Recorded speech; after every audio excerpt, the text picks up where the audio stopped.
Hello, and welcome to another episode of Niche Game Trivia.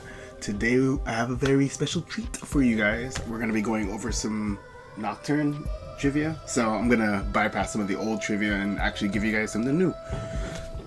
So in this video we'll be covering just solely Nocturne. I actually got so much trivia in the script that I ended up being about almost an hour's worth of video. So I'm going to only do maybe seven-ish minutes at a time, I think. Okay.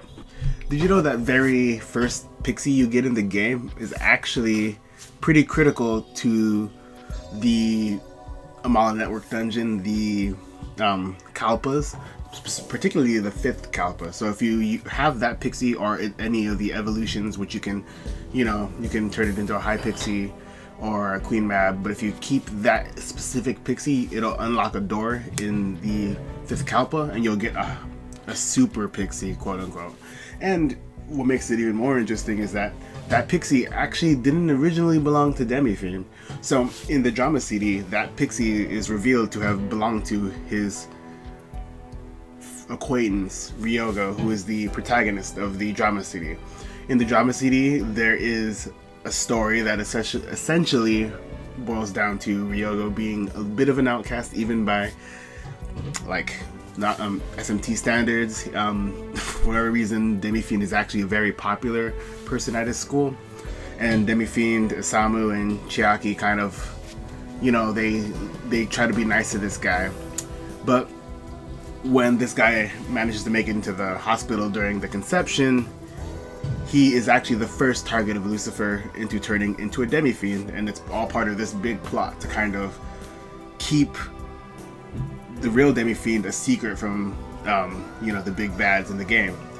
So Ryogo turns full demon and he actually attacks Isamu, which is why Isamu is afraid of you in the initial parts of the game. And that pixie is actually the first demon that Ryogo befriends before going full demon and getting massacred. Another very interesting thing is there's not only just one SMT Nocturne laptop, there's actually two. So in Japan, Atlas Japan partnered with NEC to make a special Nocturne themed laptop that had a few wallpapers that were exclusive to the laptop that were SMT 1, 2, IF, and Nocturne related. It had sound effects that were from the games, and it had these events where you would get emailed by Steven from the games, as well as the ability to chat with Kazuma Kaneko and Koji Akata, like for reals. You pay about $1,700 in modern money for the ability to talk to Kazuma Kaneko, which I think is a pretty good deal, I think. Now, the English version is not so interesting. So the English version was a part of a giveaway to celebrate Nocturne's release. The grand prize winner was a guy from New Jersey, and this laptop was made with Falcom Northwest, and you could actually buy the laptop after the giveaway ended. You can buy it for whatever sum of money as part of a limited partnership with Atlas and Falcon Northwest. A funny thing about that laptop is that in the giveaway marketing, they actually used the image from the Japanese Nocturne laptop, not the actual design that was included in the real USA release of the laptop, because they're actually completely different models. Did you know that Demi-Fiend was actually inspired by the Red Hot Chili Peppers?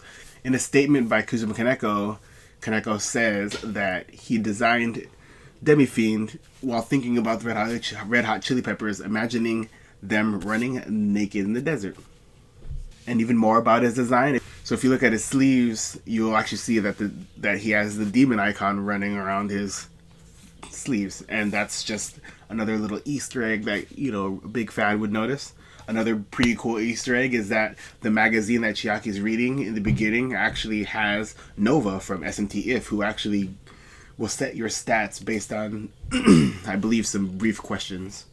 Talking more about Demi-Fiend's design, Demi-Fiend's designs includes tattoos, and that's supposed to show how he's transformed. In a statement by Kazuma Kaneko, he states that he designed Demi-Fiend with the idea of showing a transformation, but instead of becoming a demon or becoming scary, he wanted to make a break away from that cliche. So he decided to tap into shamanism, and how in most cultures with shamans, tattoos play a big part with their ability to summon spirits.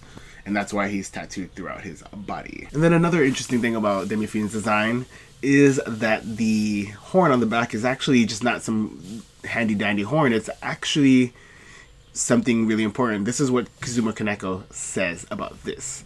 I gave him tattoos and a spike on the back of his head. The tattoos all over his body are more like stigmas than tattoos, and the channels and lymph vessels show that he is not human. That is why they changed colors when he's at low hit points. Also, the spike is a type of sensory organ representing a primitive brain being possessed by a Magatama.